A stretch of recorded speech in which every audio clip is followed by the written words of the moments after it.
Assalamualaikum warahmatullahi wabarakatuh teman-teman. Saya dan 3 orang teman lainnya dalam video ini akan membahas mengenai kesalahan-kesalahan penggunaan bahasa Indonesia yang dilakukan baik lisan maupun tulisan. Nah, kali ini kami akan menganalisis kesalahan penggunaan bahasa Indonesia dalam sebuah karya tulis ilmiah mahasiswa KNB atau Kemitraan Negara Berkembang pada tahun akademik 2013-2014 di Universitas Negeri Yogyakarta. Kami akan memperkenalkan diri terlebih dahulu. Sebelum itu, jangan lupa like, komen, dan subscribe video ini ya. Assalamualaikum warahmatullahi wabarakatuh. Halo semuanya, perkenalkan nama saya Tamara Pravini Zega. Assalamualaikum warahmatullahi wabarakatuh. Halo semuanya, perkenalkan nama saya Rahmat Hidayat Hadirangkuti. Assalamualaikum teman-teman. Perkenalkan nama aku Alvina Syakila Dahab dari kelompok 6. Assalamualaikum warahmatullahi wabarakatuh. Nama saya Wilda Friani. Baiklah, kali ini saya dan ketiga teman saya lainnya akan menganalisis kesalahan-kesalahan dalam penggunaan bahasa Indonesia. Dalam video yang berdurasi singkat ini, kami akan menganalisis penggunaan bahasa Indonesia dalam karya tulis ilmiah mahasiswa KNB tahun akademik 2013-2014 di Universitas Negeri Yogyakarta. Nah, bangsa Indonesia memiliki masyarakat majemuk yang terdiri atas berbagai suku dan bahasa daerah. Hal ini termasuk salah satu kebudayaan sebagaimana istilah Bhinneka Tunggal Ika. Oleh karena itu, masyarakat Indonesia mengakui bahasa Indonesia sebagai bahasa nasional, sekaligus menerima kehadiran adanya bahasa daerah dan bahasa asing. Kemajemukan dan sikap menerima masyarakat Indonesia mengakibatkan dampak positif bagi perkembangan bahasa Indonesia. Bahasa Indonesia bukan hanya sebagai bahasa nasional Indonesia, melainkan menjadi bahasa asing. Posisi bahasa Indonesia sebagai bahasa asing tentu menjadi kebanggaan tersendiri bagi bangsa Indonesia. Bahasa Indonesia sebagai salah satu bahasa yang ada di dunia telah diminati dan dipelajari oleh banyak orang. Banyak orang asing yang datang untuk dapat berbahasa Indonesia sesuai dengan keperluan mereka. Misalnya di luar negeri juga banyak perguruan tinggi yang membuka jurusan yang mempelajari tentang budaya dan bahasa di negara-negara Asia, salah satunya bahasa Indonesia. Nah teman-teman, saya dan beberapa teman saya lainnya akan menganalisis penggunaan bahasa Indonesia oleh mahasiswa KNB atau beasiswa Kemitraan Negara Berkembang dari negara Burundi, Mali, Thailand, Maroko, Madagaskar, Laos, dan Myanmar. Mahasiswa dari 7 negara tersebut telah menuliskan karya tulis ilmiah yang menjadi objek penelitian ini. Karya tulis ilmiah mahasiswa asing tersebut terdapat kesalahan-kesalahan. Penggunaan bahasa Indonesia sebagai bahasa kedua bagi mahasiswa penutur bahasa asing tidak luput dari kesalahan. Makin tinggi jumlah kesalahan, makin rendah tingkat pencapaian tujuan pembela akademik bahasanya. Oleh karena itu, tentunya harus ada upaya menekan sekecil-kecilnya kesalahan berbahasa yang dilakukan. Kesalahan berbahasa bisa terjadi karena adanya banyak hal, misalnya pengaruh bahasa itu, kekurangpahaman pemakai bahasa terhadap bahasa yang dipakainya, dan pengakademik bahasa yang kurang sempurna. Selain itu, kesalahan berbahasa dapat juga terjadi karena adanya kontak bahasa. Kesalahan berbahasa dapat terjadi di semua aspek keterampilan berbahasa, yaitu keterampilan menyimak, berbicara, membaca, dan menulis. Baik dari segi ejaan bahasa, bahasa bakunya, diksi, dan kalimat efektif yang diucapkan. Mahasiswa Kemitraan Negara Berkembang atau KNB di Universitas Negeri Yogyakarta dalam menulis karya tulis ilmiah masih terdapat kesalahan. Kesalahan tersebut contohnya pemilihan kata tidak tepat, bentuk kata, dan struktur kalimat yang salah. Oleh karena itu, diperlukan menganalisis untuk mencari tahu kesalahan berbahasa yang dilakukan mahasiswa KNB. Analisis ini difokuskan pada kesalahan pemakaian bahasa Indonesia berdasarkan ejaannya dan beberapa kalimat yang salah di dalamnya. Baiklah, berikut teman-teman saya akan memaparkan sedikit tentang kesalahan-kesalahan penggunaan bahasa pada karya tulis ilmiah mahasiswa KNB.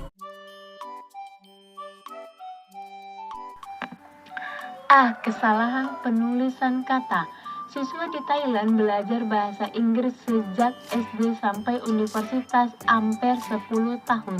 Tetapi mereka tidak menggunakan bahasa Inggris dengan benar dan tidak bisa komunikasi seperti ahli. Pemakaian huruf vokal yang tidak tepat pada satu di atas, yaitu pada huruf kelima.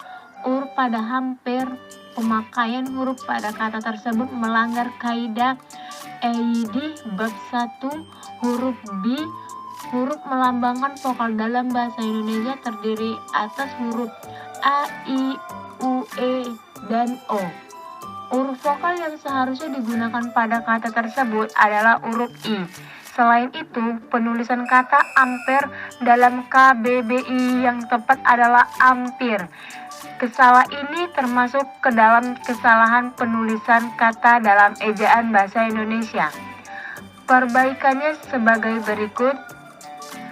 Sejak SD sampai universitas, hampir 10 tahun, tetapi mereka B. Kesalahan penulisan kata dasar.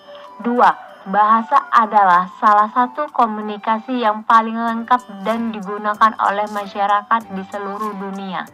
Kesalahan penulisan kata dasar yang terdapat dalam data 2 yaitu penulisan komunikasi yang penulisan kata dasar pada kalimat tersebut melanggar kaidah EID bab 2 huruf A berdasarkan EID tahun 2009. Kata yang berupa kata dasar ditulis sebagai satu kesatuan.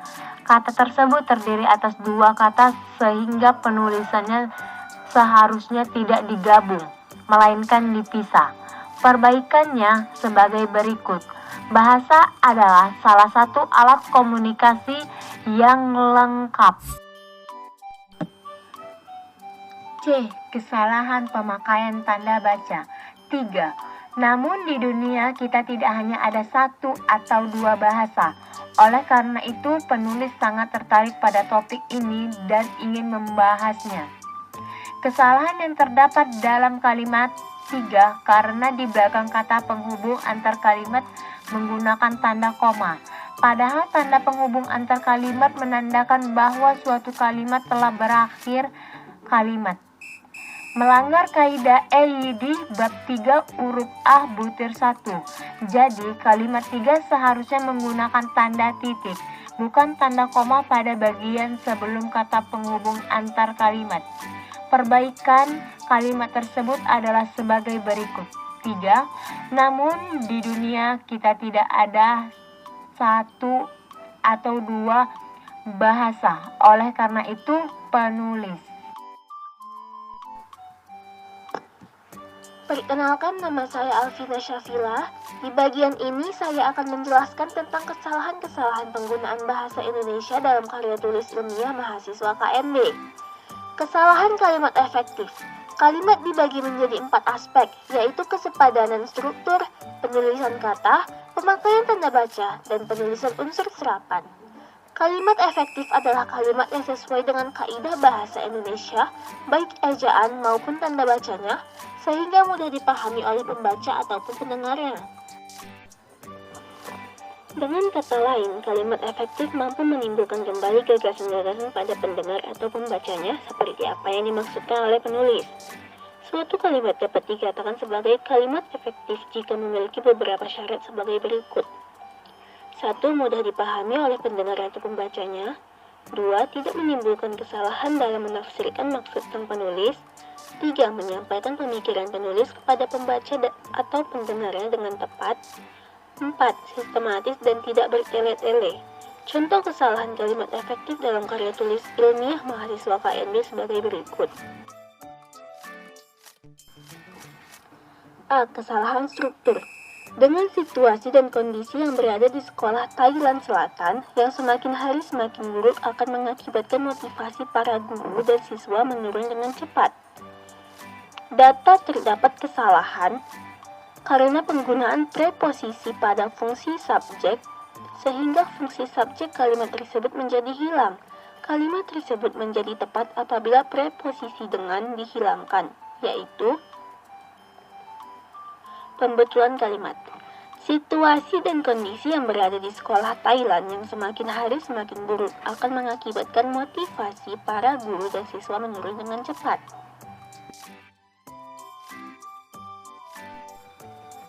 Yang kedua, bahasa dan sastra maupun filsafat ilmu di antara lain buku yang berjudul Le Jardin et Misère du Sud Siècle. Kesalahan data 6, karena penambahan unsur lain dalam unsur predikat, yaitu yang pada bagian yang berjudul, predikat kalimat tersebut menjadi tepat apabila kata yang dihilangkan. Pembetulan kalimat 6. Di antara lain, buku berjudul Le Jardin et Misère du Sud Siècle. B. Kesalahan dalam kecermatan. 3. Makalah ini membahas tentang definisi tata bahasa. Pentingnya tata bahasa dan faktor penyebab masalah pembelajaran tata bahasa Inggris. Kesalahan kalimat. Karena penggunaannya tidak cermat dalam melihat kata pada awal unsur objek sehingga kalimat menjadi tidak jelas, yaitu tentang definisi. Suatu kalimat yang diikuti, maka menjadi kata keterangan. Kalimat tersebut menjadi tepat apabila cermat dalam menyusun kata. Perbaikan kalimat. Makalah ini membahas tentang definisi tata bahasa. Pentingnya tata bahasa. C. Kesalahan kepaduan kata. Para guru harus mengerti dan memahami dengan benar huruf Myanmar. Kesalahan data 8 adalah karena ketidakpaduan unsur keterangan yang tidak tepat, unsur keterangan tidak dapat diletakkan di antara predikat dan objek, tetapi bisa diletakkan sebelum subjek atau setelah objek. Kalimat 8 unsur keterangan berupa dengan benar letak di antara predikat dan objek. Kalimat tersebut menjadi tepat apabila kata yang benar diletakkan di akhir kalimat. Perbaikan kalimat. Para guru harus mengerti dan memahami huruf Myanmar dengan benar. Nah, berdasarkan temuan kesalahan ejaan dan kalimat efektif dapat diketahui bahwa kesalahan yang dominan terjadi pada karya tulis ilmiah mahasiswa KNB tahun akademik 2013-2014 di Universitas Negeri Yogyakarta ada pada ejaan bahasanya. Kesalahan yang dominan terjadi pada aspek ejaan adalah pemakaian huruf. Analisis ini menunjukkan bahwa hasil karya tulis ilmiah mahasiswa KNB tersebut yang berasal dari 7 negara, yaitu Burundi, Mali, Thailand, Maroko, Madagaskar, Myanmar, dan Laos, terjadi kesalahan yang dominan pada bagian pemakaian huruf. Hal ini mengidentifikasikan bahwa penggunaan huruf antara bahasa Indonesia dengan bahasa dari 7 negara tersebut memang sangat berbeda. Maksudnya, lambang huruf antara bahasa Indonesia dengan bahasa Burundi, Mali, Thailand, Maroko, Madagaskar, dan Laos terdapat perbedaan yang signifikan. Contohnya, lambang huruf konsonan K dalam bahasa Thailand adalah N. Perbedaan lambang pemakaian huruf yang sangat signifikan sehingga menjadi salah satu indikator kesalahan penggunaan huruf dalam penulisan karya tulis ilmiah berbahasa Indonesia. Sebagai perbandingan, misalnya bahasa Inggris dengan bahasa Indonesia. Kedua bahasa tersebut memiliki lambang huruf yang sama sehingga kesalahan pemakaian huruf dapat dikurangi. Namun, lain halnya dengan bahasa Burundi, Mali, Thailand, Maroko, Madagaskar, dan Laos. Penggunaan hurufnya berbeda jauh dengan bahasa Indonesia. Kesalahan yang dominan terjadi pada aspek kalimat efektif adalah kesalahan subjek. Berdasarkan analisis yang kami lakukan, kami menemukan kesalahan subjek banyak terjadi karena adanya penambahan proposisi sehingga fungsi subjek menjadi hilang dan berubah fungsi menjadi keterangan. Hal ini dapat terjadi karena penguasaan pengetahuan yang kurang tentang sistem penggunaan fungsi unsur kalimat. Dari analisis yang kami lakukan ini dapat disimpulkan bahwa perbedaan sistem bahasa baik itu lambang bahasanya, proses afiksasi, penggunaan fungsi unsur kalimat dapat menjadi indikator kesalahan berbahasa, khususnya bahasa Indonesia.